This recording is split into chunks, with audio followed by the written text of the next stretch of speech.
You ever look around and wonder, what do women really want? I hear it all the time on my show. Men are desperate to crack the code, to figure out the secret formula that makes them irresistible. Well, I'm here to tell you it's not some magic potion or pickup line. It's about tapping into something deeper, something primal. It's about becoming the man of thoughts. On this channel, we're going to dive deep into the male psyche, peel back the layers, and expose the raw truth about attraction. We're not interested in sugarcoating anything here. Get ready to confront yourself, challenge your assumptions, and most importantly, get ready to evolve. Because by the time we're done, you'll understand the dark secrets of attraction that make women find men irresistible. Let me tell you about a man named Mark. Mark was a doormat. He lived his life tiptoeing around everyone, terrified of his own shadow. He blended into the background, always putting everyone else's needs before his own. Women, they sensed that insecurity a mile away. He was invisible to them. Now, Mark had this dream, see? He wanted to be a musician. He had a guitar tucked away in his closet, untouched, gathering dust, just like his dreams. He was paralyzed by fear. One day, Mark finally hit rock bottom. He realized he was living a half-life, and in that moment of despair, something inside him snapped. He decided to take a chance. He started small, playing his guitar in a local coffee shop.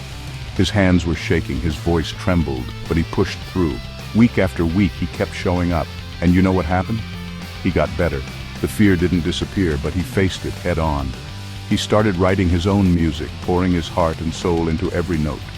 Suddenly, women started noticing him. They were drawn to his newfound confidence, his passion, his willingness to be vulnerable. The man who was once invisible was now magnetic. You see, confidence isn't about being arrogant or cocky. It's about having the courage to be yourself, flaws and all. It's about looking fear in the eye and saying, "Not today, fear, not today." Now, let's talk about John. John was stuck in a rut. His job was sucking the life out of him. His love life was a desert, and frankly, he was just plain boring. One particularly awful day, everything that could go wrong did. His car broke down, he got soaked in the rain, and he spilled coffee all over his only clean shirt. Most people would wallow in misery, but not John. He decided to find the humor in the situation. He walked into that meeting, looking like a drowned rat, and said, "Well, I guess this is what they call making an entrance." The room erupted in laughter. He went on to deliver a killer presentation, using his self-deprecating humor to connect with the audience. That day, John discovered the power of humor.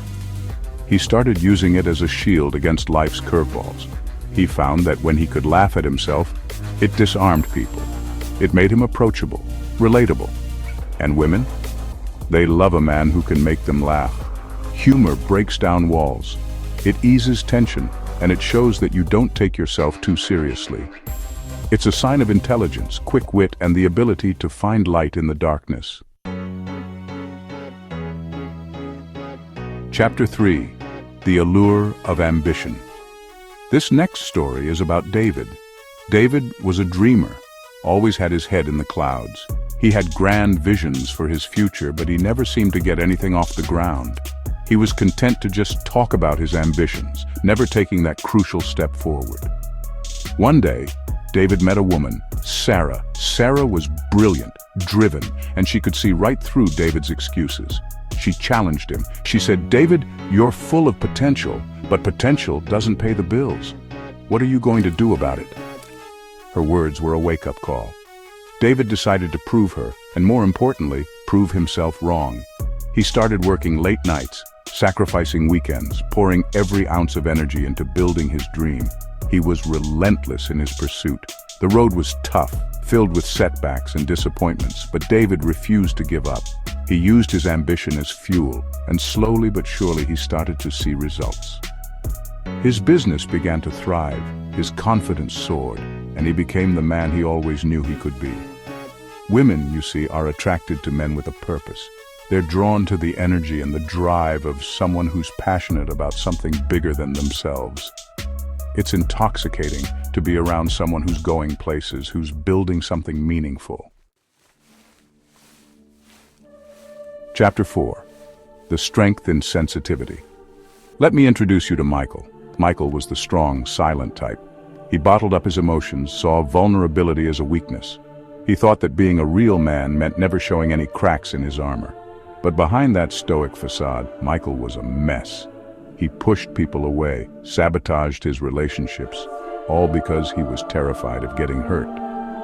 One day, Michael met a woman named Emily. Emily had a way of seeing right through people, and she saw the pain behind Michael's eyes. She didn't shy away from his emotions. She embraced them. She showed him that true strength wasn't about suppressing your feelings, but about confronting them head-on. With Emily's support, Michael started to open up. He began to understand that his emotions were not his enemy. They were part of what made him human. He learned to communicate his feelings, to be present and supportive in his relationships. Women are drawn to men who are in touch with their emotions. They want someone who can be both strong and sensitive, who can be their rock and their shoulder to cry on. Emotional intelligence is about understanding and managing your own emotions, but it's also about being empathetic and compassionate towards others. Chapter 5. The Magnetism of Self-Care. Our final story is about Robert. Robert had let himself go. He was overweight, he hadn't bought new clothes in years, and he treated his body like a garbage disposal. He figured, why bother? No one's going to notice anyway. But deep down, Robert was unhappy.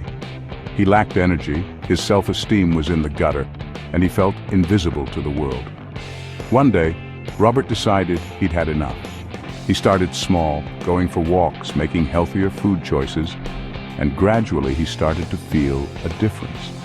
He had more energy, his clothes fit better, and he started to like what he saw in the mirror. Robert's transformation wasn't just physical, it was mental. As he started taking care of his body, he started taking care of his mind. He began to feel more confident, more deserving of good things. And guess what? Women noticed. They were drawn to his newfound vitality, his confidence, his self-respect. Taking care of your physical health isn't about vanity, it's about honoring yourself. It's about feeling good in your own skin, and that confidence is contagious. Outro: embrace your evolution. Look, becoming a man that women find irresistible isn't about tricks or shortcuts. It's about embarking on a journey of self-discovery, about confronting your fears and becoming the best version of yourself.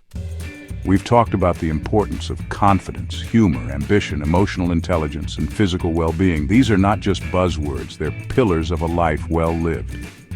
So I ask you, are you ready to do the work? Are you ready to become the man of thoughts? Hit that subscribe button and join me on this journey of transformation. The truth about attraction is waiting to be uncovered.